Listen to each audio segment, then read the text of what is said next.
Hey guys, it's Vince. Today in this short video, I just wanted to cover a bare bone component actual layout on a pro grade level system that I'm working on for a client. Now I've done a previous video already where I've discussed actually creating motor leads, dealing with the stepper leads coming out of the motor itself. Most of you guys have already seen that, and I'm getting lots and lots of questions on general configuration layout for bare bone type configuration, and then of course the wiring. So what I'm doing is I'm breaking this up into a couple different parts so everyone can analyze the videos and pull and extract whatever information they require for their own build. We'll start at the top here. You can see we've got our terminal splitter for our AC. We've got our ground, neutral, live. Why I installed that is, of course, you're going to have your front mounting plate on, again, the top of the system over here, and we have our on-off switch there, and that will actually drop in the leads right here so that will feed our 72 volt 16.5 amp power supply, and also our new dual rail power supply, which supports 48 volt and 5 volt. Why I did that is so that you don't have to mount no longer 3 different power supplies. With the 48 volt rail, it powers our dual cooling system. This enclosure, due to its size, once again, the length of this chassis plate is 24 inches long by 17 inches wide. Again, you can see that the side panels, rear panels are all removed for easy build implementation on top of actual servicing. That being said, you will have a push-pull configuration when it comes to cooling, where the actual card is set up that's actually mounted our drives. You're going to have a fan here actually blowing over the drives. When the side panel is installed here, that air will come across, bounce off, come back in, and be extracted from the case. So there's no way for this case to ever actually get hot. That being said, you come back on this area and you can see we've got our breakout board. Okay, this is our 6-axis breakout board. And we've got here it toollessly mounted. We've got thumb screws actually holding everything on. And the reason we wanted the thumb nuts is because, of course, if you guys have to service your system, why would we want it to be difficult? I want you to be able to do it in minutes.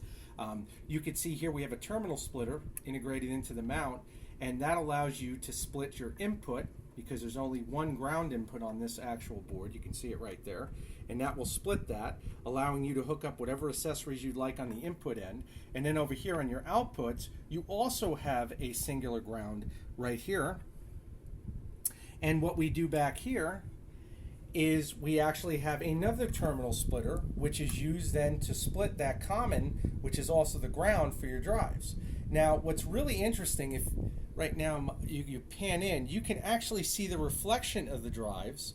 And the reason I actually put some mirrored chrome there is so that the client could actually see the LEDs when these drives light up, so he can actually see the status of what's going on with them with the actual heatsink in place. Now, what's unique about these heat sinks, once again, is they do have thumb nuts. So you can remove this in a modular format, either both as a card system, or you could come over here and remove just the first one.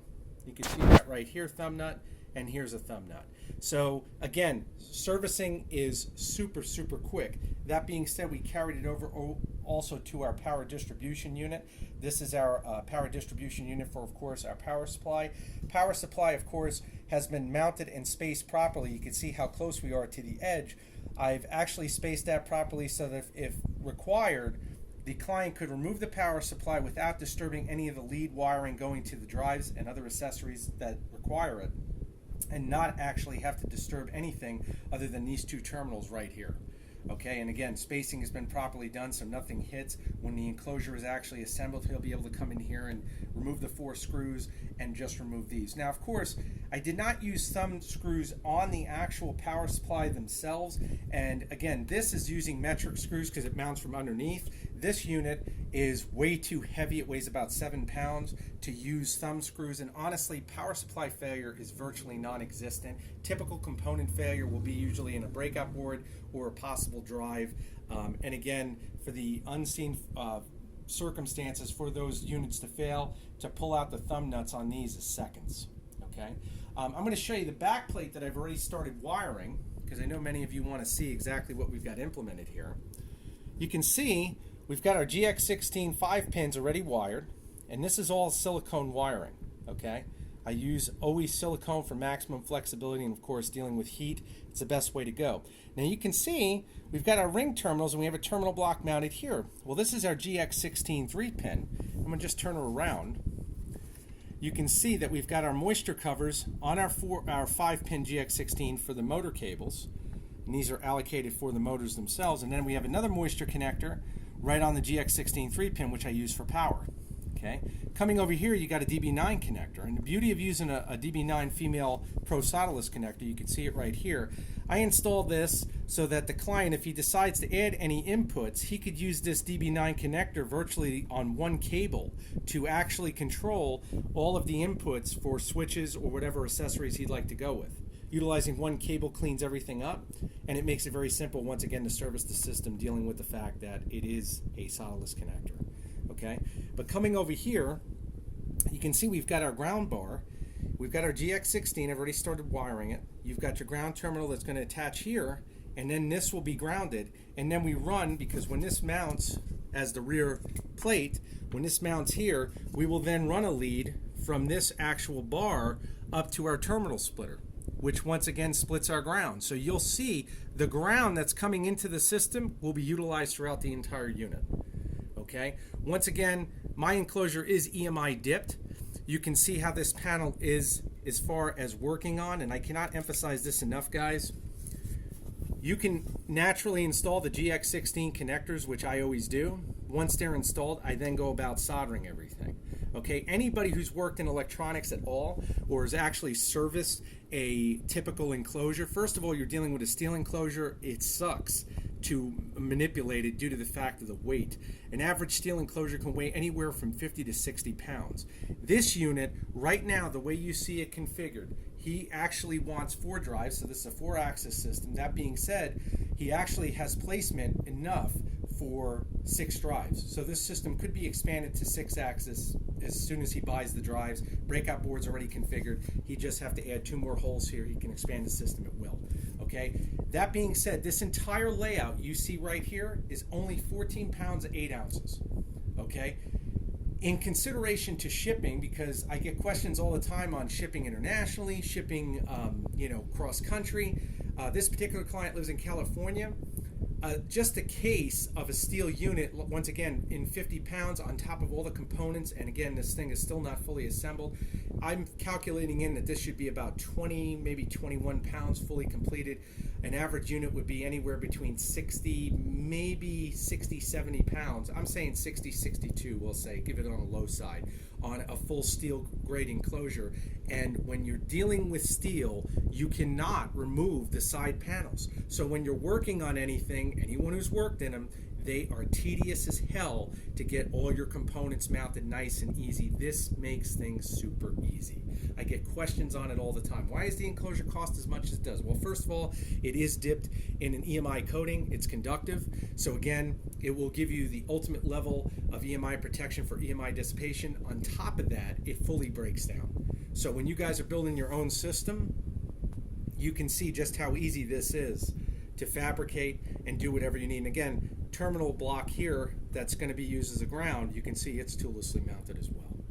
So everything is logical, everything makes complete sense, right down to the mirror chrome. You can see in there that's actually giving us reflection on the drive. You can see right here that we have our resistors already pre-installed. He is going to have 3 NEMA 34 1700 ounce. You've already seen those motors, like I said in the previous video, and then this one will be for a 600 ounce, and you can see the resistors different for that actual drive. Okay, graphics will be applied. Once again, I'll be doing this in series, but this gives you guys a general layout of what you can think about with your own systems. I don't care who you're buying it from. I get so many questions, and I still think a video with the technology we have is the fastest way to get everybody on board, at least to say, oh, well, that makes sense, or it doesn't for your application. This definitely ties everything in, and you can see exactly what was done. Okay, so again, I want to thank all of my subscribers. Guys, we are growing leaps and bounds. I can't believe how many subscribers I'm gaining. I mean, I can't emphasize saying thank you enough. I truly appreciate everybody's support. I will definitely keep the videos going. If you guys have any questions, whether it be general questions, require quotes, please message me at storm2313@gmail.com. Again, that's my direct email. or you can message me to my eDealer Direct store on eBay. Again, I will put that link in the description. Both of them will be in there, and you guys can see exactly what was done. And just to clarify, the drives in this system are Gecko G203V drives.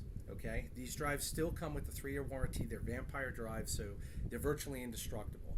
Okay, these are just the drives under the under the Raptor drives, I would say. And the main reason I say that is the Raptors take it to a different level due to the fact that we've got that massive stepper articulation with resolution. Okay, these are preset resolution. Again, he's actually installing this on more or less a Bridgeport type machine, which again is going to still have a ridiculous amount of resolution. So real simple setup with the card formulation to mount the drives, and you can see exactly now how everything has been done. So hopefully, if you guys have any questions, it's been answered already. What you see here, of course, with the leads with the 5-pin, you can see our green is a ground. The rest of these leads will be for the bipolar steppers, which are 4 leads. Okay. Again, this will be properly EMI shielded. I get questions on that all the time, and these will be utilizing a ferrite. Okay, a large ferrite here, and that'll give us, and you can see how short these leads are in comparison to where drive location is. Okay, give you an idea. I'm just moving the wires out of the way, but you can see how short these leads will be. Everything is really, really close. The closer and the tighter your proximity is on your wiring to your drives, whether it be from your breakout board, from the actual leads coming in from the motor cables, you're going to have less susceptibility to EMI. So that's why I've always tried to do direct placement that way. I get that question a lot. So again, I hope I've answered many of your questions. Once again, you've got the contact information. If you need anything, message me. Thank you guys again. Take care.